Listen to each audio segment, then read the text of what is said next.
Entonces, pues hacemos la consideración de que esto que está a una temperatura 1 y esto que está a una temperatura 2, hacemos la consideración de que la temperatura 1 es bastante mayor a la temperatura 2 para que podamos tener este flujo de aquí. Bien, entonces las ecuaciones que rigen eso es, pues el W neto de salida es igual a la diferencia, que es lo que nosotros estamos obteniendo, esto es lo de la turbina, por ejemplo, menos lo que nosotros estamos necesitando para poder generar todo este proceso, que es la entrada, y en este caso es la bomba. Lo que es equivalente también a un proceso, a una parte de cuando lo manejamos por potencias, lo que es equivalente a W neto de salida punto o potencia neta de salida punto, igual a la diferencia entre la potencia de salida o W de salida punto menos la potencia de entrada o W punto de entrada. Entonces recuerden que nosotros partimos de un hecho en el que tenemos un ciclo que voy de 1 al estado 2, al estado 3 y al estado 4, donde mi primer estado es el 1 y mi último estado es el 1. Entonces, esto implica que la energía interna es 1 menos 1, lo cual equivale a 0. Dicho lo anterior, podemos decir entonces que el trabajo de salida es exactamente igual a la diferencia entre el calor de entrada menos el calor de salida. O lo que equivale pues en su forma diferencial o de potencia, que es W neto de salida punto igual a Q de entrada punto menos Q de salida punto. Alguien podría pensar, pero si yo hago que el Q de salida sea igual a 0, entonces alguien podría decir, pues con eso ya lo logro, ¿no? Que mi W neto de salida sea exactamente igual al Q de entrada. Pero resulta que no, resulta que esto no es posible porque tenemos ahí una restricción donde esta restricción es la segunda ley de la termodinámica. Y la segunda ley de la termodinámica nos dice que al haber una fuente y un sumidero de temperatura, entonces yo siempre aquí voy a tener calor liberado. Entonces, como siempre voy a tener calor liberado, aunque sea poco, este va a ser mayor que 0. Y si ese es mayor que 0, eso equivale a que esto nunca es 0, siempre es algo positivo. Por lo tanto, el W neto de salida siempre va a ser menor al Q de entrada. Siempre, siempre, siempre vamos a mantener esa desigualdad. Y eso viene regido por completo a través de la segunda ley de la termodinámica. Bien, entonces, pues claro, ahí podemos ver que solamente una parte del calor transferido a la máquina térmica se convierte en trabajo útil. Esta fracción que se convierte justamente es algo que nos ayuda mucho a medir el desempeño de nuestra máquina térmica, o lo que es equivalente a lo que tan útil nos es. Evidentemente, si es al 100%, es 100% útil. Ya les comenté que esto no existe. Entonces, como no existe esta parte, pues lo medimos y lo hacemos a través de esta, que es la eficiencia térmica, que se define como el trabajo neto de salida entre la Q de entrada, o lo que es equivalente a 1 menos la Q de salida entre la Q de entrada, o también lo podemos ver de la misma forma en la forma de potencia. Bien, entonces un ejemplo, es un ejemplo muy sencillo. Nos dice que se transfiere calor a una máquina térmica desde un horno a una tasa de 95 miliwatts. Recuerden que decir una tasa significa que es kilojoules sobre segundo, es un cambio respecto al tiempo. Y después nos dice que se rechazan, son miliwatts, son 95 megawatts. Y después nos dicen que se rechazan 30 megawatts. Entonces, nos piden determinar la salida de potencia neta y la eficiencia térmica. Entonces, bueno, utilizando nuestra fórmula en la forma diferencial, que es esta de acá, W neto de salida punto igual a Q de entrada punto menos Q de salida, pues entonces ambos datos los tenemos. Y entonces directamente podemos hallar que el trabajo neto de salida punto es igual a los 95 megawatts menos los 30 megawatts, dándonos un total de 65 megawatts. En el caso de la eficiencia térmica, ya sé que lo hallemos con esta fórmula, o también lo pudiésemos hallar a través de esta de aquí. Ambas dos son equivalentes. Entonces tenemos que el trabajo, la eficiencia es el W neto de salida, que ya lo calculamos, entre la Q de entrada, que es 95 megawatts. Entonces quiere decir que es 65 megawatts entre 95 megawatts, dándonos 0.684, o lo que equivale a un 68.4%. Quiere decir que solamente el 68.4% de ese calor lo podemos convertir en trabajo útil. Entonces, pues la realidad es que es un trabajo demasiado topado, demasiado, pues, limitado. Bien, por otro ejemplo, lo mismo lo tenemos a través de potencia. La potencia es una de las medidas más estándares que hay en máquinas y más de este tipo de tamaños, que realmente son gigantescas. Entonces, tenemos que en un ciclo de potencia de vapor se recibe 200,000 kilojoules sobre minuto en forma caliente, desde obviamente gases calientes, que se producen a través de combustión, y se descargan 66,000 kilojoules sobre minuto en forma de calor al ambiente. Es decir, tenemos aquí una fuente y aquí tenemos un sumidero. Entonces, aquí nos dicen que tenemos la potencia de una bomba. Si surge la duda, sí, también aquí la tenemos, solamente que no calculamos la potencia. Lo podemos hacer, como lo vamos a ver a continuación. Entonces, nos piden calcular con ese dato, la eficiencia térmica, el W neto de salida, punto, y la potencia en la turbina.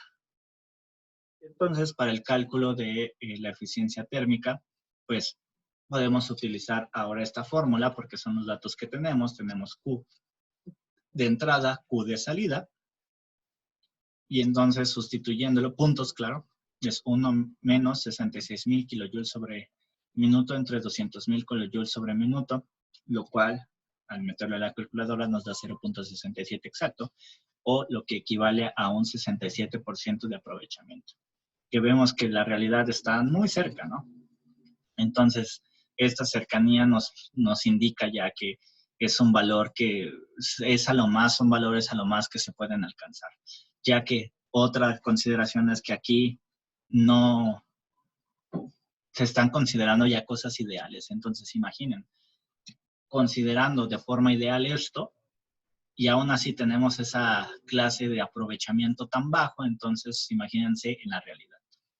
Bien, entonces, ahorita no es necesario que le hagan caso a esto, lo vamos a ver aquí abajo, pero para la eficiencia térmica también sé que la eficiencia térmica es igual al W neto de salida entre la Q punto de entrada, o las potencias netas de salida y la potencia de entrada. Como otra de las cosas que me pide el problema es hallar esa potencia neta de salida, entonces podemos despejarla de aquí, porque yo ya calculé de aquí arriba la eficiencia térmica, yo ya conozco la potencia de entrada, y entonces puedo despejar para hallar el trabajo neto de salida punta, lo que equivale a sustituir los 0.67 por el Q de entrada. El Q de entrada sabemos que es justamente los 200,000 kilojoules sobre minuto, multiplicamos y obtenemos que son 134,000 kilojoules sobre minuto. Finalmente, nosotros conocemos ya casi todo. Entonces, de esta ecuación, ya se las había presentado, teníamos esta igualdad, donde la Q punto de entrada menos la Q de salida es igual al trabajo neto de salida, o también lo que es equivalente a W punto de salida menos W punto de entrada. Entonces, para este caso, yo ya conozco el Q de entrada punto, la potencia de salida, que me las da el problema, y también conozco el trabajo de entrada, porque recordemos que el trabajo de entrada siempre está asociado a una bomba, y el de salida es la turbina. Entonces, quien se me pide calcular es la potencia de salida, o lo que es equivalente en la turbina. Entonces, no hay más que despejar, y si nosotros despejamos, esto de aquí, esto pasa sumando, y entonces no hay más que sustituir en esta ecuación, que es la Q de entrada, que ya sabemos que son 200,000 kilojoules sobre minuto, menos la Q de salida, que son 66,000 kilojoules sobre minuto, más la potencia de entrada, que son los 1,200 kilojoules sobre minuto. dándonos un total de 135.200 kilojoules sobre minuto. Finalmente, pues si quisiéramos hacer una conversión a kilowatts, por ejemplo, recordemos que kilojoules sobre segundo pues es igual a kilowatts, entonces no hay más que hacer la conversión, sabiendo que un minuto es igual a 60 segundos. Entonces, dándonos un resultado definitivo de 2.253.33 kilowatts.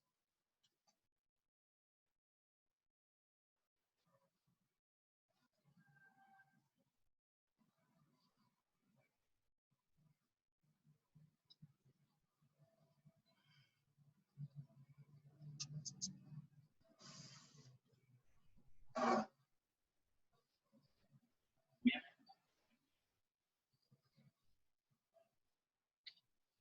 Entonces, dentro de otros de las ventajas o de lo que sirven los ciclos termodinámicos, no solamente es para eso, sino hay otro tipo de ciclos que se llaman, que también son termodinámicos, pero nos ayudan a hacer lo que son las máquinas frigoríficas o las bombas de calor. Lo que hacen es tratar de dar en realidad como la ilusión de que ahora todo sea al revés, es decir, yo tengo un sumidero aquí, yo tengo una fuente, y entonces decir que ahora yo puedo transferir calor aquí si yo ahora suministro única y exclusivamente trabajo. Entonces, si yo suministro trabajo, yo puedo hacer esto. Vamos a ver que la realidad no es exactamente así, sino que se sigue teniendo lo de que la fuente va a los sumideros, pero se puede tener la impresión de que es así. Entonces, como en este caso el calor se transfiere en la dirección de la temperatura decreciente, lo que quiere decir que la temperatura va hacia la temperatura baja, entonces si quisiéramos, entre comillas, la transferencia de un medio a baja temperatura a uno de alta temperatura, se requieren los dispositivos especiales llamados refrigeradores. Nuevamente, tanto las bombas de calor o los refrigeradores, lo que hacen es eso. Lo que hacen es pues a través de un ciclo termodinámico dar aparentemente eso, que pueden agarrar energía de un sistema que está más, frío y depositarlo en otro que está más caliente. Y en general, un refrigerador tiene 4 etapas, que es el compresor, el condensador, la válvula de expansión y un evaporador. Y entonces, en este caso, pues comenzamos con un refrigerante, por ejemplo, el refrigerante que ya saben famoso, que es el refrigerante 134A. Y entonces lo tenemos aquí en forma de vapor y lo que va a hacer esto es que vamos a comprimir este refrigerante. Este refrigerante al tener compresión va a incrementar su temperatura y va a moverlo aquí al condensador y entonces como tenemos una alta temperatura lo que va a hacer es ceder calor al aire.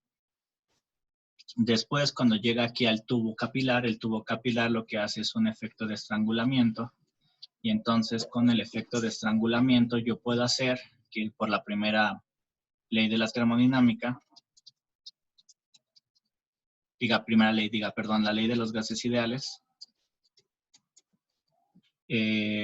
al hacer esto más chiquito y esto estaba más grandote, entonces lo que van a terminar compensando son las presiones y la temperatura, dando que ese tubo capilar va a dar como resultado una caída en una caída en la respuesta de la presión y la temperatura, y entonces vamos a tener que ahora nuestro refrigerante va a ir bastante frío por aquí.